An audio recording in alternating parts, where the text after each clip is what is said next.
All right, well, here in Israel, to commemorate Holocaust Memorial Day, lots of survivors and their children participate in public events across the country where they share their personal stories. Roni Gilo is a second-generation Holocaust survivor, and tonight he will be reading excerpts from his new book, Closest to the Truth, and he joins us to tell us more. But first, Roni, I'd like to hear about a special movement that you're part of, the 10 Days of Thanks. Can you tell us about that?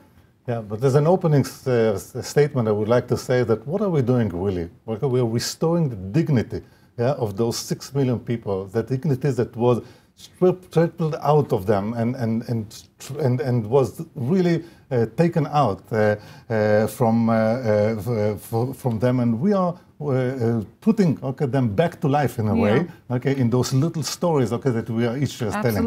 This movement is a very, very interesting movement, because it is an initiative of especially young people that are doing an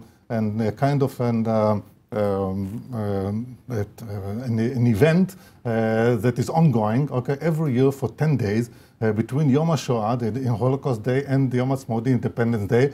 They're taking 10 days and saying thank you to all this amazing magic that is called the State of Israel. Yeah. This is not something that just came out of it. And this year, they decided to take or to give an honor to Holocaust survivors, those people who laid the base really to that country, and to say to them, thank you to the people that still are alive among us. Absolutely. And I see that you have your book in front of you, and also another little book there, a diary, it seems. Can you tell us about what you're holding here? I came into that idea or in that business when my mother, she's from Vienna, she didn't talk a lot about the Holocaust. I knew in a way that there is some details, what happened over there, but she never really went into detail, or because she didn't know, or because she didn't want to know.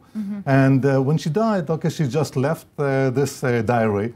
And that first cabinet, that you obviously will open after the Shiva, and suddenly I see a diary that I never knew she wrote, and she wrote it 155 pages. She started it at the 11th of March, 1938, when Hitler enters Vienna, and that day, when she sees that happening, she says, 18 years old she was, she said, we are all finished. Wir sind alle fertig. It's written black and white in that diary, arguing for 4 months in that diary with her parents, that you see in the picture, that we see in the picture, and they are saying, no, don't get panic, they're up and they're downs in oral history. And she said, no, I'm leaving. And in 4 months she was in Israel. She started beautiful life. Here is the outcome, or one of them at least. Yeah, well, and I can imagine that you incorporated that into the book that you wrote here, and then, her parents, left 1 year only after, and they got stuck, and they got really in terrible. They died in terrible